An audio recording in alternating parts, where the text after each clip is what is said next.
Okay, isang mapagpalang araw mga kateknisyan, mga ka-DIY, mga ka-master. Meron po tayo ditong repair na welding machine. Ito po ay nasa 300 ampere. Ang brand po nito ay Kawasaki. So double purpose po ito, bali meron din itong ano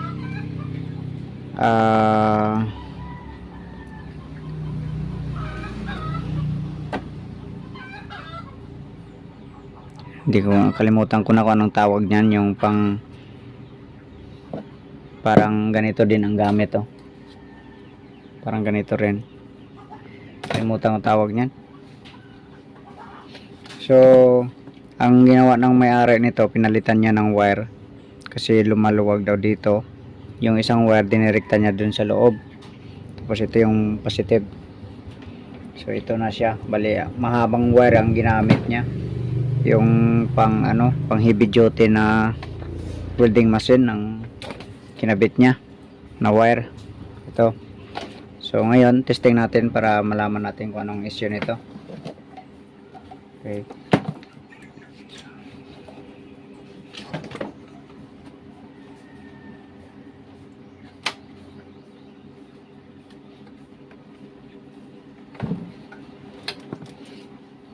sige, saksak natin. Paulo natin sa likod.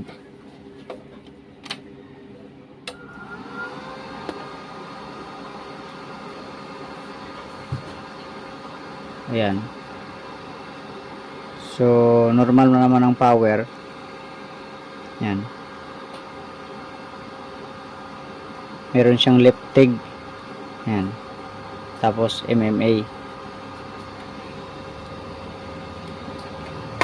Sukatin natin yung voltahe sa output. Merong voltahe, merong supply. Ito yung ground.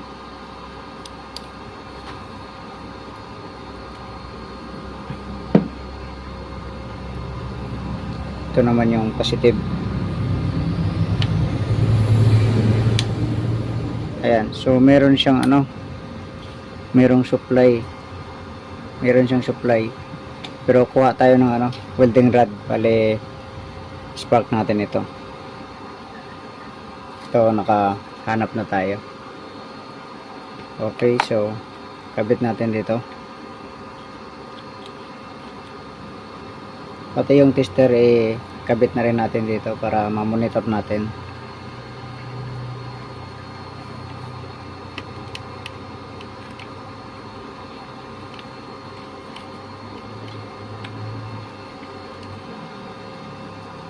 Ayan.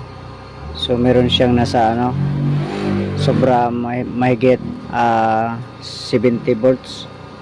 So spark natin dito. Ito. Ayun. Mapansin nyo pag once na i-short ko siya dito, ayun yung tingnan nyo yung tester natin.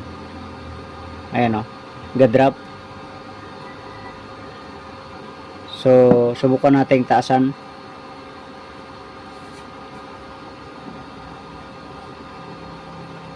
Ayan, ga-drop pa rin. Okay. So sabi ng may-ari, nung pinalitan naman niya ito ng wire, ay gumana naman. Tapos mga ilang gamit na niya, ayun, hindi na, ayan na, wala ng spark. Okay, sige, buksan na natin ito. Samahan niyo po ako.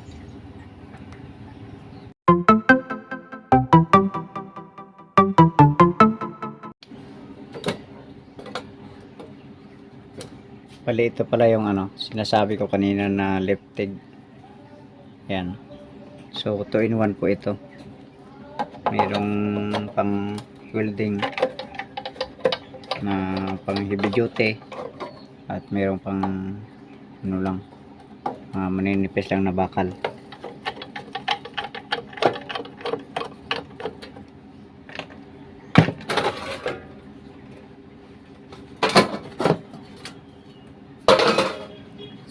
So ito lang ang kanyang mainboard.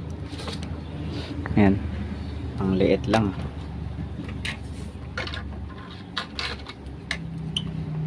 Ayan o. Maliit lang ang board nya. Tapos tingnan natin dito.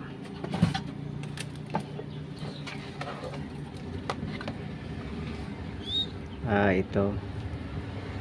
Bali pinutol, kinondim pala niya yung ano.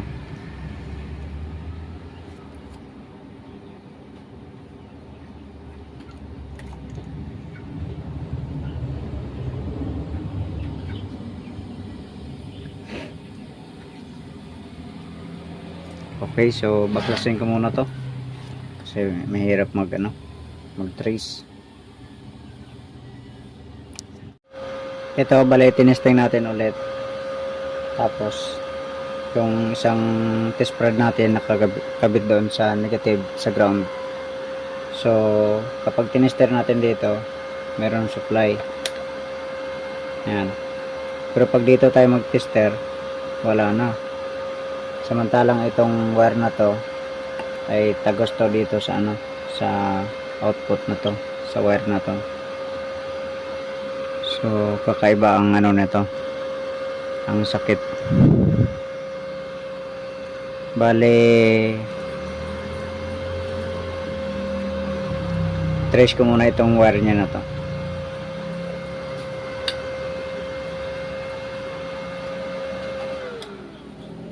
Okay. Check natin yung wire na yan kung connected yan. Ayun, parang open. Parang putol yung wire. Wala oh.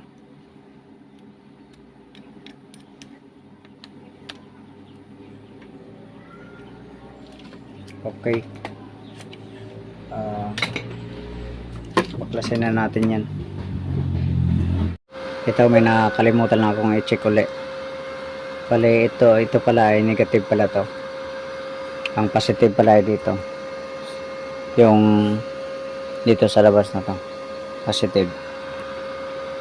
So, pag i-check natin dito, ayun, meron siyang output.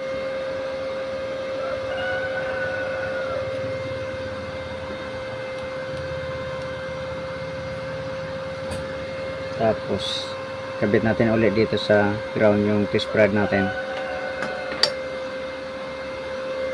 Tsaka dito tayo mag-monitor. Ayan. Tapos lagyan natin ng ng welding rod.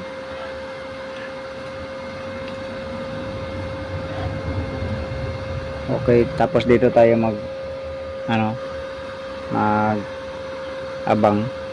mag-monitor sa na to, terminal. Sige, spark natin. Ayan, ga-drop din. Ga-drop.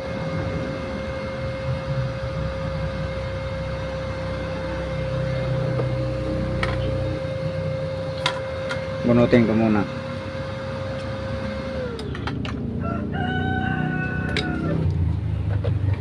Okay. Mali pala yung pag-check ko kanina ng itong positive na to. Dito pala sa kabila yan. So, nagda-drop talaga kahit dito banda. Okay. Ayun, connected naman yung positive sa negative tayo. Ayun, so negative connected rin. Ibig sabihin hindi pala putol ang wire. So mali pala ang sukat ko kanina, bali dito pala ako nagsukat sa sa negative. Dapat doon ako sa positive kasi naka-negative na ang isang test prod doon kanina sa baba. Okay, so yan ang alamin natin. Hard trouble talaga siya. Ito pinangtanggal muna natin sa kanyang casing. So marami pang alikabok, bali linisan muna natin ito.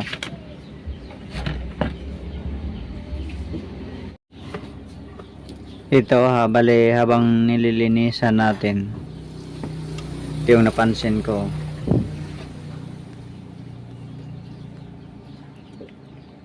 Yan o. So baka dito yung lost connection.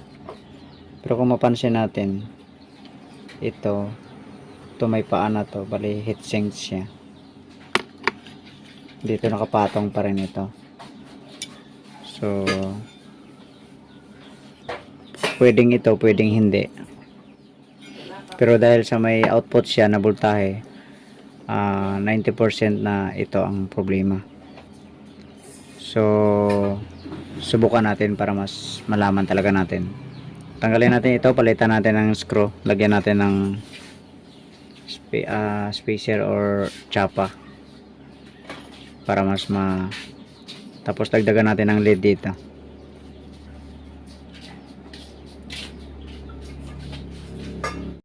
Ito bale binalik na natin muna. So ang inayos lang natin ay itong terminal dito. Bale nagpalit tayo ng stainless ito, pero itong nut niya ay hindi siya stainless, pero mahigpit na ito. Tapos nilagyan natin ng tsapa doon sa kabila sa ilalim.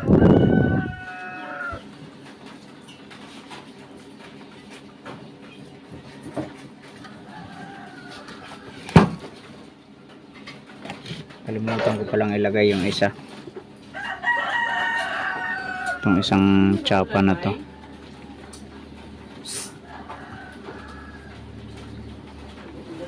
So ilagay ko na lang ito mamaya dito banda sa taas. Bali testing lang muna natin ulit to. Doon tayo sa labas mag testing kasi masikip dito sa loob.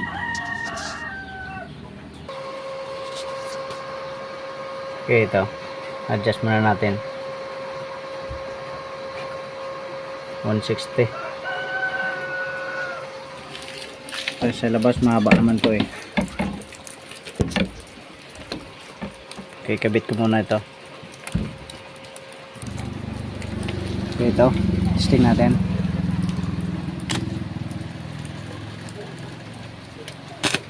Yan.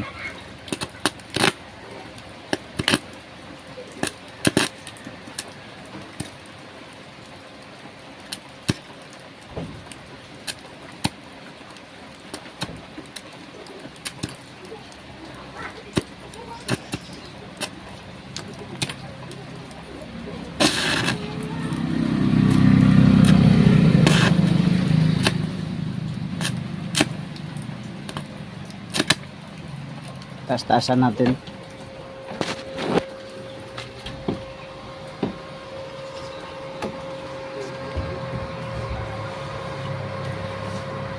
$195.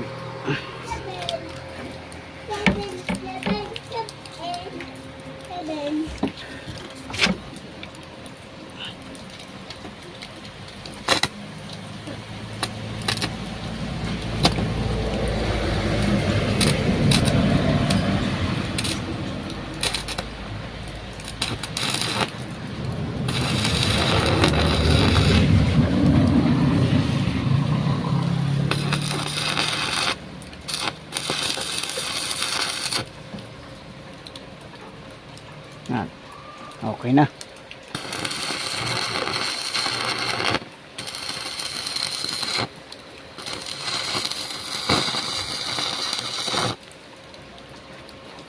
Ayos.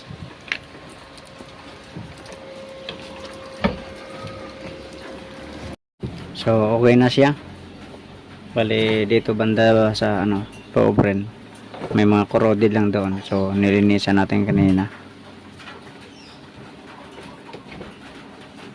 So hindi na natin lagyan ng tsapa ito, mahigpit naman ito eh. Bali bumaon na siya dito sa na to, sa aluminum. So okay na to, bali takpan na natin. Bali itong wire pala na ito, itong dalawang block na to, sabi kasi ng may-ari pinutol daw niya yung para dito sa liptig niya, dito sa liptig. So tinanggal niya yung connection. So, siya naman nagtanggal niya, so bahala siya. Pwede naman niyang ibalik yung gusto niyang ibalik. So sabi pa niya nung una daw ito, bali kaya nirekta niya dito sa loob kasi dito daw gabisyo sa terminal na to. So pero hindi pala dito ang problema, doon pala banda, dito pala.